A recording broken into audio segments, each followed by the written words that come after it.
is what it is because he was who he is. That's why it is what it is. Oh, that's why. That's why it is what it is, who he is, because is. It depends on what your definition of is.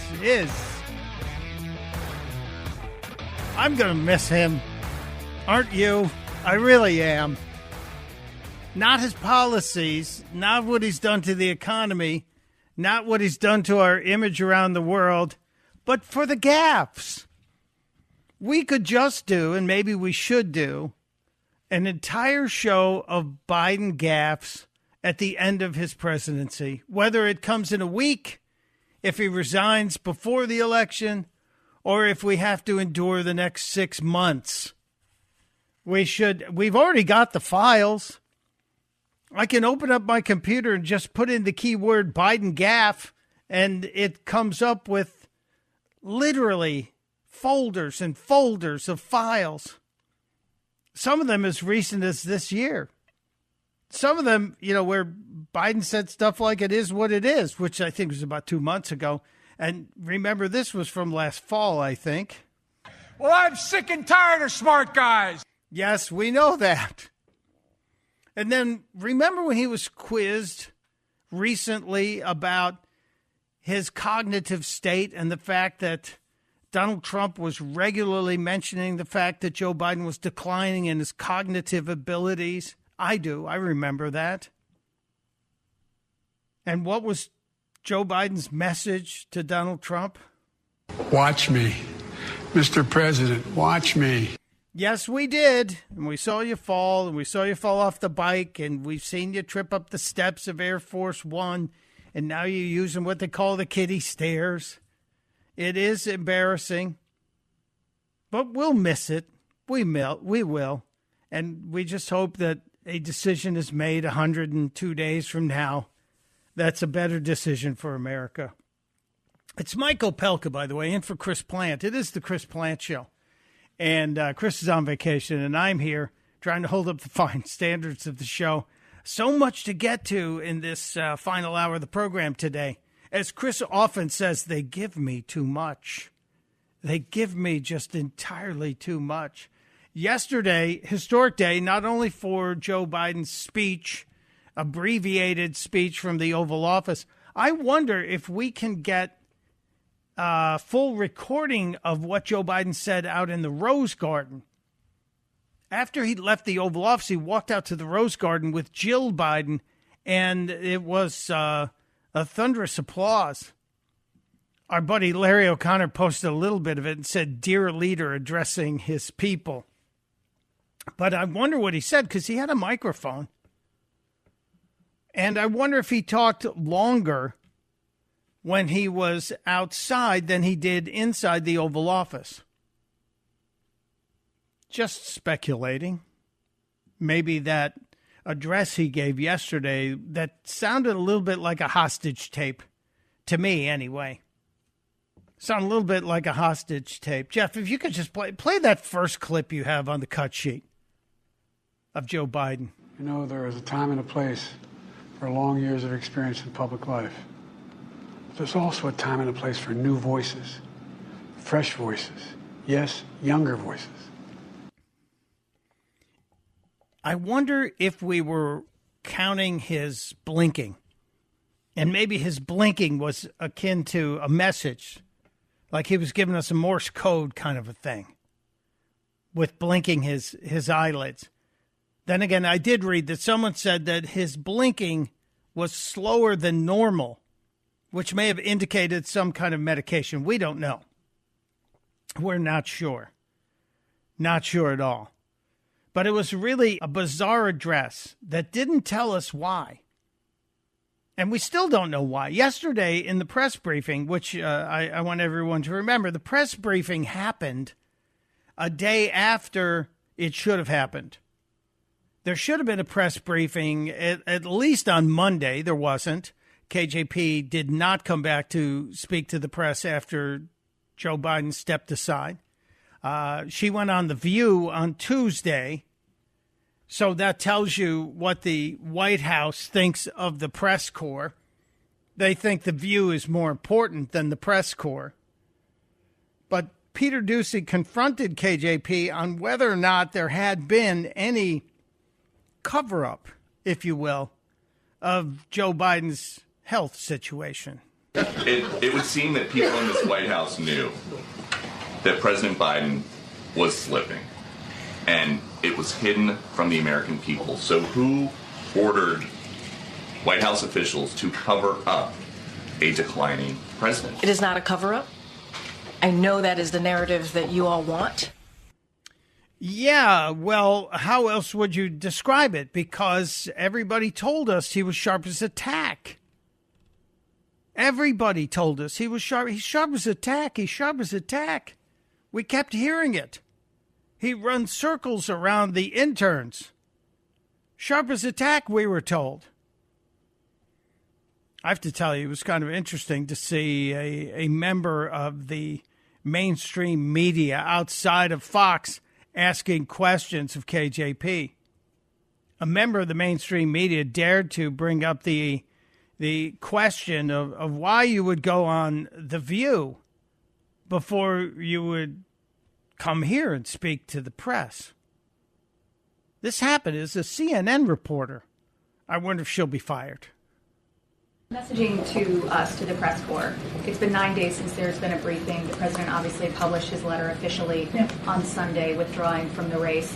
Why go on television to make your first comments about that decision rather than make I appreciate that. We've always had a protocol here. When the president's not here, we don't do a briefing. That's just the way that we've always it's always happened. The interview that I did yesterday was on the books for about 2-3 weeks. It was way before the president made his decision. That's it. So here's a thought. You're the White House. You're the most important press office in the country. You're allowed to change your schedule. You're allowed to say, oh, my God, we didn't have the president stepping aside from a race. We didn't have that on our list 2 weeks ago when The View called and said, hey, you want to come by for a little butt kissing? You're allowed to change the schedule. It's a lame excuse. Now, I wish the press would have fought back a little bit and said, are you kidding me? But they didn't do that. No, that didn't happen. It's KJP. Cringe. It's hidden, obviously. It was hidden. And I hope there's an investigation into what happened. I don't know. I know everybody says nothing ever comes to these House hearings. Well, let me just tell you, earlier this week, we had a House hearing with the head of Secret Service, and she's no longer the head of Secret Service. So finally something happened with a House hearing. I used to get so tired of all these House hearings, and nothing ever happens. Well, yesterday there was a House hearing, another House hearing, as it relates to the FBI's investigation into the attempted assassination of Donald Trump.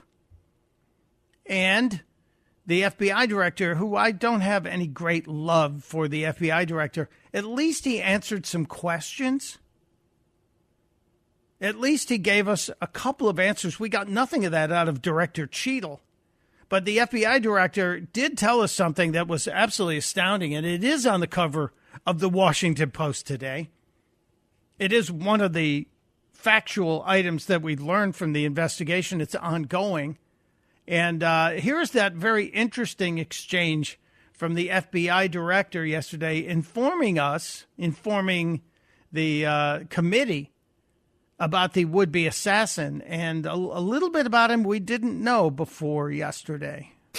What we've been able to find so far, a lot of the usual repositories of information have not yielded anything notable in terms of motive or like ideology. Having said that, it does appear fairly clear that he was interested in public figures, kind of more broadly, and I think this is important, that starting somewhere around July 6th or so, he became very focused on former President Trump and this rally. So July 6th was the announcement of the rally in Butler, Pennsylvania, and July 13th was the date. So suddenly this guy whose internet search history shows some interest in public figures, and the FBI director didn't go into too great a detail. But then he talked about this event of Donald Trump's, and we learned about the drone that they found in his van, and that the drone didn't have any pictures or video, but they geo-tracked it. They reverse engineered where this drone had flown, and they knew it had flown within 200 yards of the event site, well ahead of it. So the guy had live streamed it. He didn't take any pictures or videos or save them. He had just live streamed it, and maybe he was doing a little reconnaissance work ahead of time. But there was more to this announcement.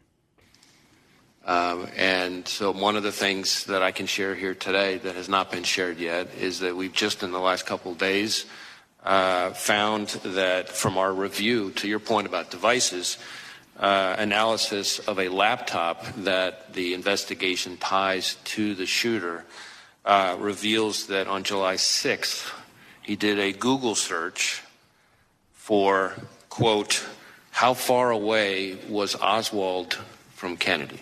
So was this a Lee Harvey Oswald copycat fantasy of this guy?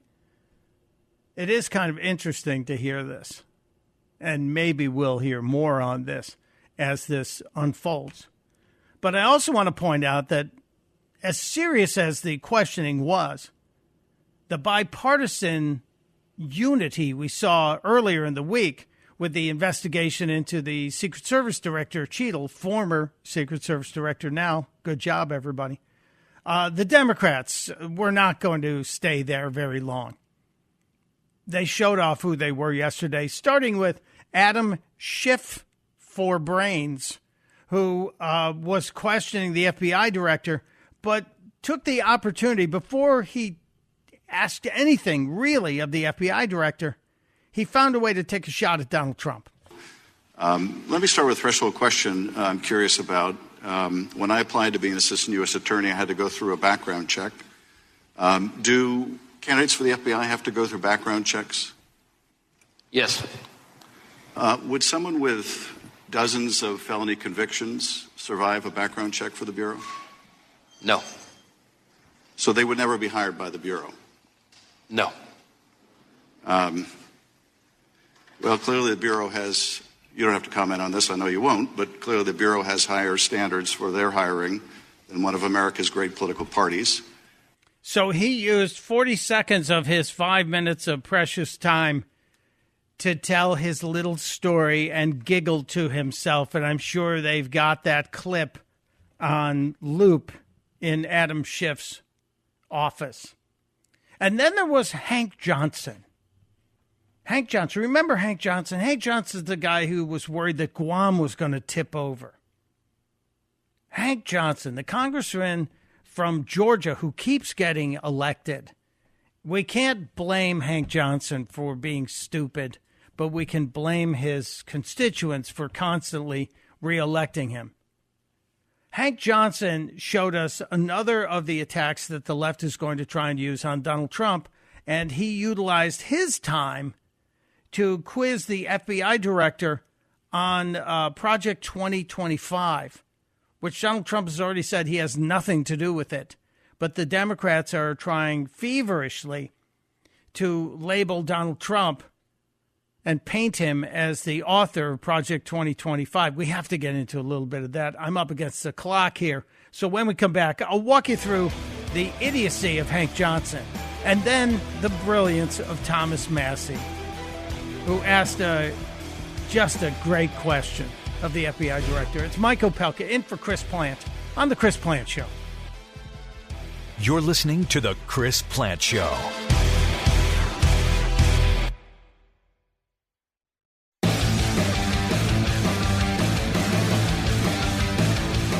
My fear is that the whole island will become so overly populated that it will tip over and capsize. There he is, Hank Johnson, smartest guy in the House of Representatives. I believe he's neurodivergent is the word Chris is often using. It's Mike Opelka for Chris on the Chris Plant Show. I want to get to Hank Johnson because he was questioning the FBI director, and he was just absolutely fascinated and all caught up in this concept of the 2025 project and saying that it is Donald Trump's project. And Trump has said he has nothing to do with it. Now, he'll probably have his people read it and see if there's any worthwhile suggestions in it. But it is a very, very far right plan for what people would like in the country. But here's Hank Johnson trying to stick it on to Donald Trump as he's questioning the FBI director, supposedly about the assassination of Donald Trump and the investigation into such. And there's even a proposal to replace many of those 38,000 dedicated civil servants who work for the FBI, replace them with a MAGA group that has pledged its allegiance to Donald Trump. What danger would that bring to the FBI if that were to happen? Well, again, Q&A between Georgia Democrat Hank wish Johnson and FBI Director Christopher Wray. I haven't read or reviewed this thing that you're referring what to. I say is but true. the FBI is made up of 38,000 dedicated career law enforcement. The FBI director just tried to dodge the question because Hank Johnson is a dolt. And it is just insane that he would use his time to direct the question that way. Just amazing to me. But that's what happened yesterday during the hearing. Now, Thomas Massie is a congressman from Kentucky. He's a guy who's been out of the House for a few weeks. His wife passed away suddenly, tragically, about a month ago. He's back. He's one of the smartest guys, literally, in the House of Representatives, 2 degrees from MIT. And he is more of a libertarian guy. Doesn't always make the party happy because he votes his conscience and what he believes his constituents want. And he votes kind of like Rand Paul. He asked a question, and I'm just looking at the time. I don't know if I'm going to have time to get to it, about the gallows that were outside of the Capitol building on January 6th. Probably going to have to play that after the break. And I also want to get to Benjamin Netanyahu and some of the squad's reaction to having Benjamin Netanyahu there. But I also want to share with you that the mainstream media's new plan for going after Trump is to try and say that Donald Trump doesn't pronounce Kamala Harris's name correctly. I kid you not. I wish I were making this up. I'm not. CNN is actually obsessed with it, posting a chyron on the bottom of the screen. Donald Trump repeatedly mispronounces Kamala Harris's name. Oh, shame, shame. It's Opelka in for Plant. This is the Chris Plant Show.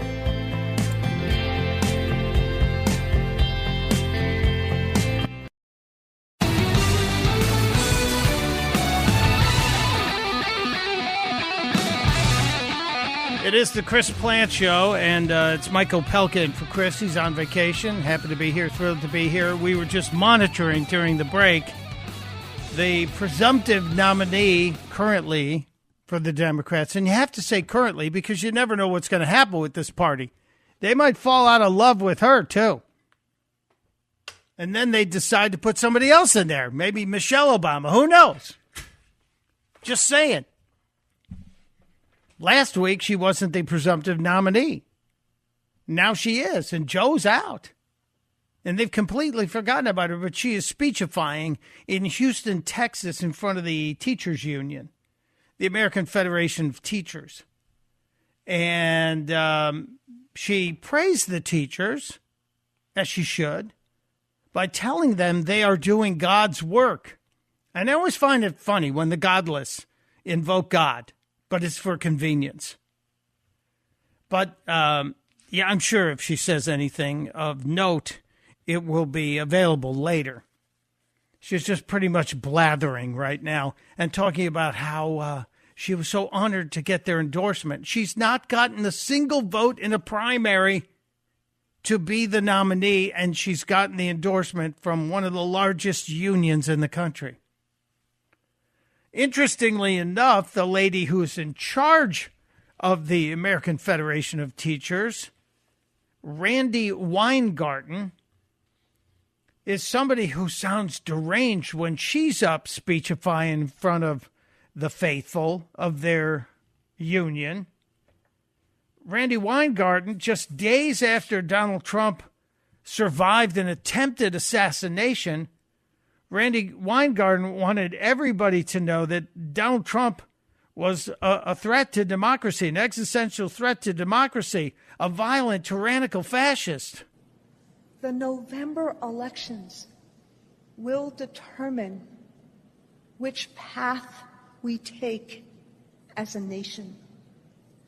Progress is indeed possible, but so is the eradication of the rights and freedoms we hold dear.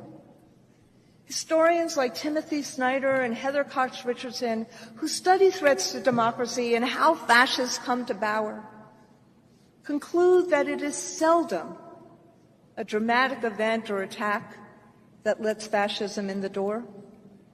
The violence comes later. Oh, so you're worried about after the election. And she gave this, grandmotherly-like soft speech. And then at the very end, it became, well, let's just say it kind of got deranged. When the history books are written about this moment, let them record that we the people, united, mobilized, and voted down this existential threat to democracy and freedom, that we continued the march for progress, that we laid the foundation for a better future, and that we sought to create a more perfect union. Progress is possible. Keep marching. I can't believe it. Is she related to Howard Dean? The only thing she left out was the yeah. And she's the one who introduced Kamala Harris, who's now speechifying at the teachers union. And a sidebar to our friends at Fox News. I saw a story on Fox News this morning that said Kamala Harris is going to Houston, but she's not going to visit the border. Look, Houston's not near the border. Texas is a giant state. If she went to El Paso and didn't go to the border, I'd say, okay, you got a gripe there. She's not going to the border, and she's never going to the border. We need to stop that. And by the way, as I mentioned earlier, the media is totally on this changing the language angle with Kamala Harris. And was she the border czar or not? She was the border czar until she wasn't. And we've got the before and the afters from the mainstream media. Quote unquote border czar. Vice President Harris was not a border czar. Meantime, Vice President and border czar Kamala Harris facing some backlash. What he said about Harris and immigration was not true. She was never appointed border czar. And this will be her first visit to the U.S.-Mexico border region since she was appointed as the border czar by President Biden. So that was CNN saying she's never been appointed, and then we go back in time, and in fact, she has been appointed, according to CNN's reporting by Ed Lavandera. He wasn't alone. People are going to have to counter the misinformation. You already hear folks talking about the border czar. She wasn't the border czar. President Biden tapped Kamala Harris, Vice President Kamala Harris, to be the border czar. Now, she wasn't the border czar. That's what Republicans labeled her. They were very critical of Kamala Harris, especially in her role as border czar. Now they're all saying it, and now they're all saying it never happened. It is 1984. These people just don't realize it. And we have the receipts. We never let go of the receipts. The internet is forever. You should just admit she was the border czar. And you guys got to stop because you're sounding terribly ignorant. And speaking of terribly ignorant, the Squad yesterday had its drawers in a bunch as Benjamin Netanyahu was invited to speak before a joint session of Congress. Kamala avoided it, although she's going to meet with him today at 4:30 in the White House after Joe meets with them at 1. And I wonder why she couldn't go there yesterday. She was on the campaign trail. That's right. Most important ally. She just didn't want the optics. She didn't want the picture. Because we had people outside destroying public property, desecrating statues, spray painting "Hamas is coming" on the pedestal of statues. And 29 were arrested. Someone assaulted a Capitol Police officer, but no charges of insurrection were noted yesterday. And there's going to be another rally today in Lafayette Square within hearing distance of the White House. They're going to try and disrupt the meeting with Benjamin Netanyahu and Joe Biden. I don't think it'll do a thing, but they said it's a noise rally. So they're going to be loud and crying, like they screamed when Donald Trump got elected. Remember that? They had that collective primal scream event day. It was pretty funny. But yesterday, the squad took turns standing up and slamming Benjamin Netanyahu in the House. This is why I refuse to remain silent. When Putin commits war crimes, we condemn him. When Netanyahu commits war crimes, we give him excuses and bombs. We have invited Benjamin Netanyahu, who is being charged with war crimes, to address this House. Are we a democracy for all? What have we as a nation done? Supplying bombs that maim and murder babies. Where is our humanity? Our humanity is with the only free democracy in the Middle East. Our humanity is with our good friends in Israel. Our humanity is with Benjamin Netanyahu and our friends in Israel.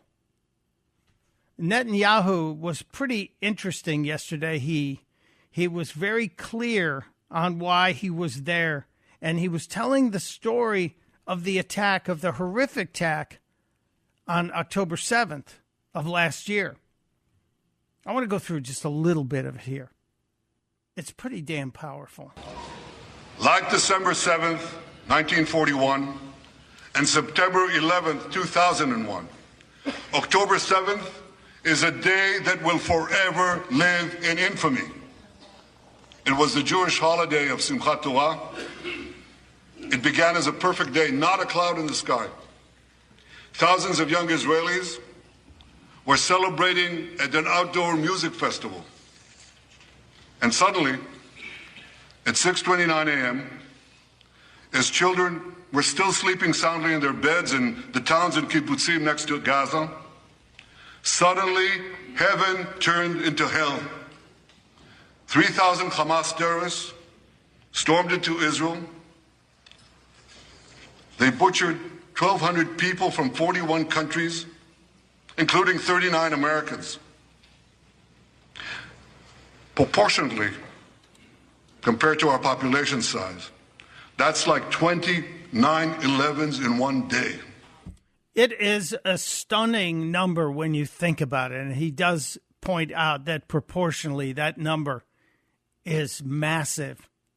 But he also mentioned there were 39 Americans killed on October 7th by Hamas, by terrorists in Israel. Nobody talks about that. 39 of our brothers and sisters died. Again, on Joe Biden's watch. And Netanyahu was powerful yesterday. He talked about the protesters. I already played the clip where he mocked some of the protesters, especially the ones who carry the signs that say gays for Gaza. But his purpose for being there was to educate, but also to unite. And his point on education, I think, is an easy one to understand. We meet today at a crossroads of history. Our world is in upheaval. In the Middle East, Iran's axis of terror confronts America, Israel, and our Arab friends. This is not a clash of civilizations. It's a clash between barbarism and civilization. He's right. He's absolutely right. It is a clash between a real civilization and animals. And I don't feel bad about saying that. And Netanyahu talked about unity with America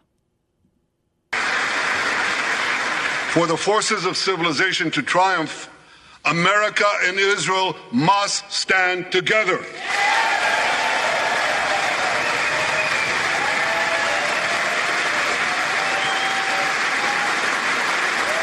Got a nice standing ovation from the entire Congress.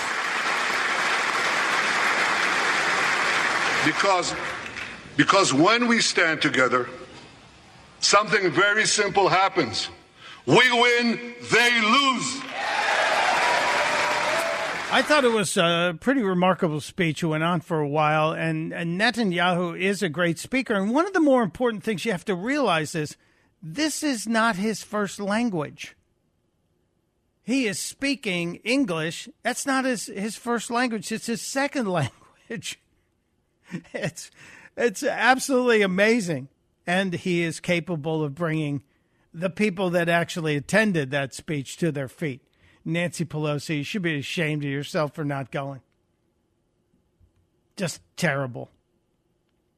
Netanyahu talked about the hostages. He had some of the rescued hostages there. It was a very powerful moment to see the people being honored, some of the members of the IDF. But he made a really interesting point about the people who were protesting, because they were protesting less than 2 blocks away from where he was speechifying. The protests just outside the Capitol, funded by somebody, because a lot of them were wearing matching shirts and carry union-printed signs, etc. Benjamin Netanyahu with a very, very easy-to-understand point. For all we know, Iran is funding the anti-Israel protests that are going on right now outside this building. Not that many, but they're there, and throughout the city. Well, I have a message for these protesters. When the tyrants of Tehran, who hang gays from cranes and murder women for not covering their hair, are praising, promoting, and funding you, you have officially become Iran's useful idiots.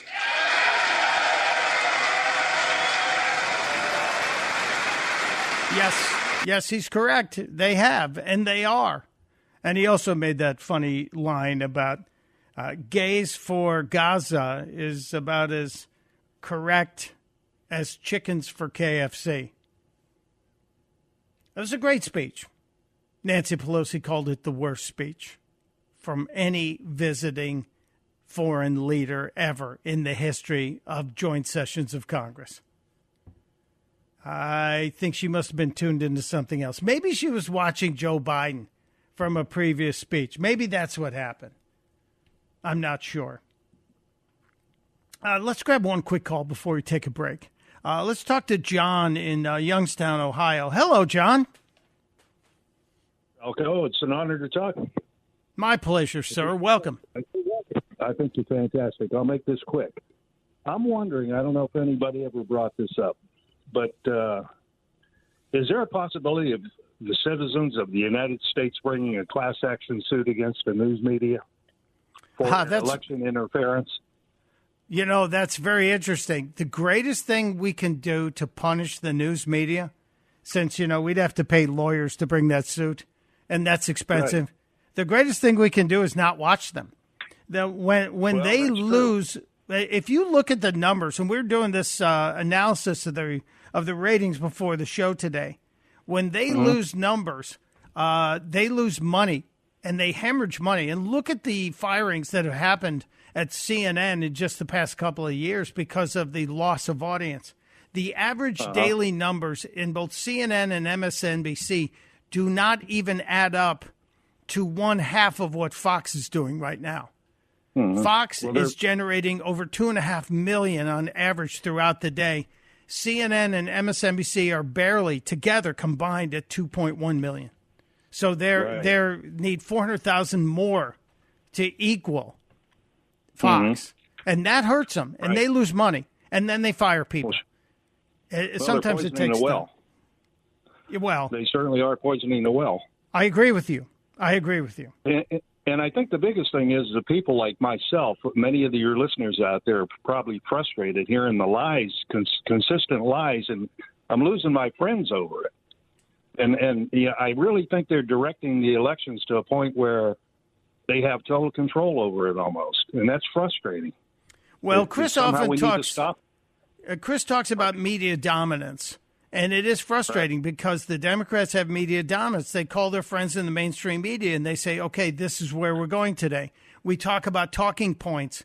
The networks receive talking points from the Democrats. They also get them from the Republicans. But at least there's I still feel there's some journalistic integrity on the right. But I got to take a break, John. I appreciate your kind words and your good thought here. But the way to punish them is to turn them off. It's Mike Opelka in for Chris Plant on The Chris Plant Show. There's only one Chris Plant. The Chris Plant Show.